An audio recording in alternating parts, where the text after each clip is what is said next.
আমার ঝোল হয়ে গেছে।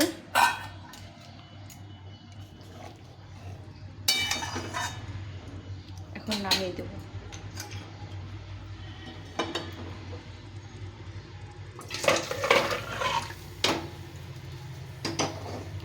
ঝিঙে আলু দিয়ে রুই মাছের ঝোল, একদম পাতলা ঝোল। গরমে এটা শরীর ভালো রাখবে আর খেতেও ভীষণ ভালো লাগে। শুধু আলু দিয়ে না করে আমি কয়েকটা পটল দিয়েছি আর ঝিঙে আর আলু দিয়ে করেছি। একদম মশলা, তেল মশলা কম দিয়ে এভাবে একটা ঝোল বানিয়ে নিলে দুপুরে খেতে ভীষণ ভালো লাগে। খুব গরম পড়েছে তো ভাবলাম যে এটা এখন একদম পেঁয়াজ রসুন ছাড়া নিরামিষভাবে এভাবে ঝোলটা করে নিই, খেতে ভালো লাগবে আর এটা খাওয়াও ভালো, শরীরের জন্য খুব ভালো। একদম পাতলা করে ঝোল করেছি।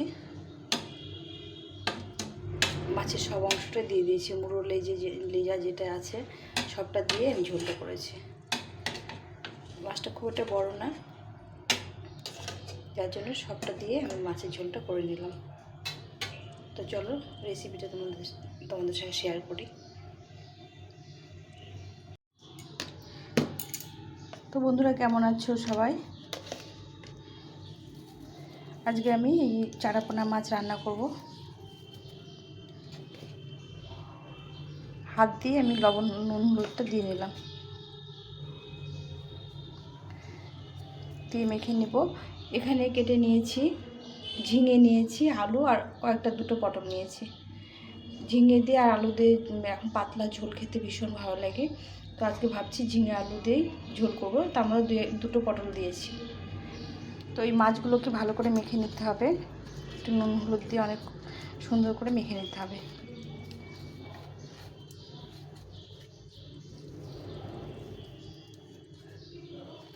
মাছটা খুব বড় না আর খুব ছোটও না।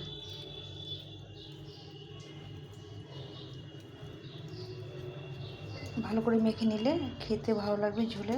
আর এই কালারটা ফ্যাসফ্যাসে হলে ভালো লাগে না, একটু নুন হলুদ বেশি দিয়ে মেখে নিলে কালারটা ভালো আসে। আমি মুড়ো সহ ঝোলটা রান্না করব, মুড়ো লেজা সহ ঝোলটা রান্না করব, কেননা মাছটা খুব বড় না। তো ভালো করে মেখে নিলাম।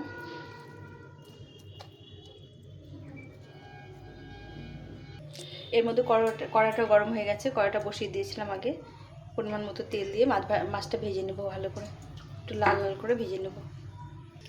তেলটা বেশ গরম হয়ে গেছে, এখন আমি মাছগুলো ছেড়ে দেব।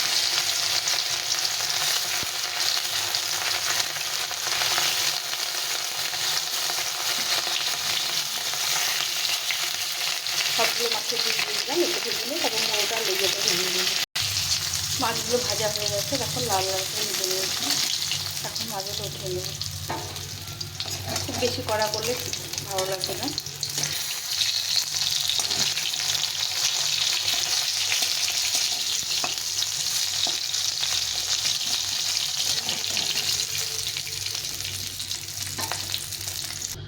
এখন কড়াইতে একটু তেল দিয়ে বাকি মাছটাও ভাজা হয়ে গেল, মোড়োটার লেজাটা ভেজে নিলাম। তো সবগুলো মাছ সুন্দরভাবে লাল লাল করে ভেজে নিলাম। এখন রান্নাটা করব। পরিমাণ মতো তেল দিয়ে দেবো। আমি একটু কম তেলে রান্না করে তোমাদের বলেছি। তো মাছ তো ভেজে নিলাম ঠিক মতো, তেলটা একটু কম দিয়েছি। এখন এর মধ্যে দিয়ে দেবো একটা শুকনো লঙ্কা, একটা তেজপাতা, আর এখানে কিছু জিরে অল্প দিয়ে দিলাম। এগুলো জিরে ফোড়ন দিয়ে খেতে ভালো লাগে। প্রথমে আমি আলুটাকে দিয়ে দেবো, আলুটা একটু ভাজা ভাজা করে নেব। এখানে আমি দুটো আলু নিয়েছি, একটু পাতলা পাতলা করে কেটে নিয়েছি। আলুটাকে ভেজে নিই।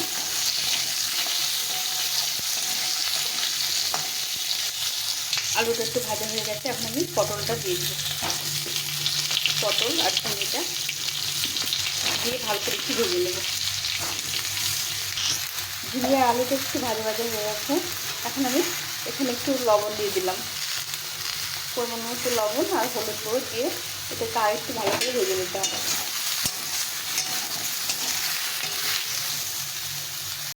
এখানে মশলা করে নিয়েছি, আদা জিরে ধনে আর লঙ্কা, কাঁচা লঙ্কা শুকনো লঙ্কা দুটো নিয়েছি। এর মধ্যে একটু সামান্য একটু নুন দিয়ে দেবো, নুন দিয়েছি আগে, আর একটু হলুদ গুঁড়ো দিয়ে একটু জল দিয়ে এটাকে গুলে নেব।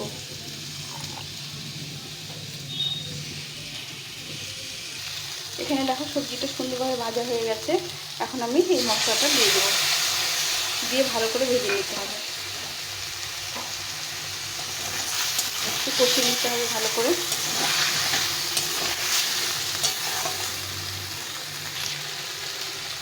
এখানে আমি মেশিনে মশলাটা করেছিলাম, এই মশলা ধোয়া জলটা দিয়ে দেবো, দিয়ে এটাকে ভালো করে একটু সময় করে কষিয়ে নিতে হবে, সময় ধরে, যেন কাঁচা গন্ধটা না থাকে, ততক্ষণ একটু কষিয়ে নিতে হবে।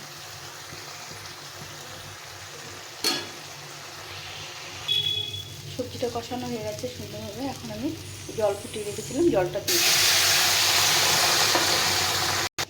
পরিমাণ মতো ঝোল দিয়ে দিলাম। ঝোলটা ফুটে গেলে মাছগুলো দিয়ে দিতে হবে। একদম তেল মশলা কম দিয়ে রান্না করেছি, মাছটা ভাজতে যেটুকু তেল লেগেছে।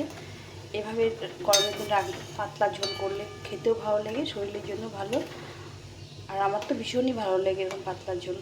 শুধু আলুর ঝোল আমার একদম ভালো লাগে না, সবজিতে ঝোল। ঝোলটাকে ভালো করে ফুটিয়ে নিতে হবে। ঝোলটা ভালোভাবে ফুটে গেছে, এখন মাছগুলো দিয়ে দেবো। এই মাছগুলো ভেজে রেখেছিলাম, এটা দিয়ে দেবো।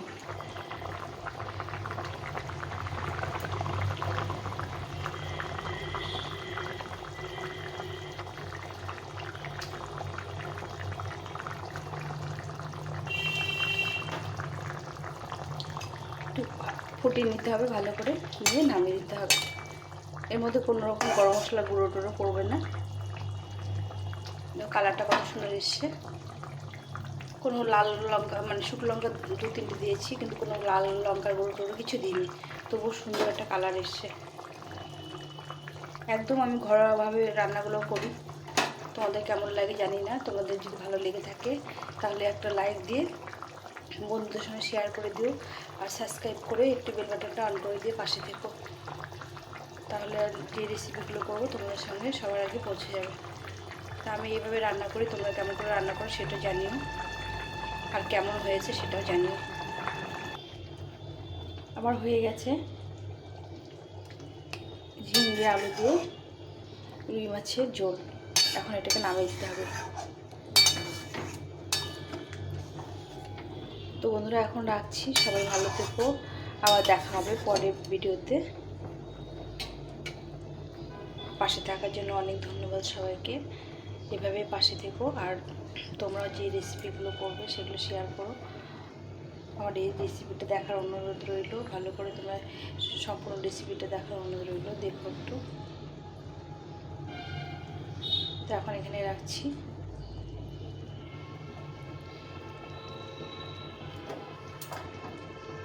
গ্যাস বন্ধ করে দিয়েছি। টাটা।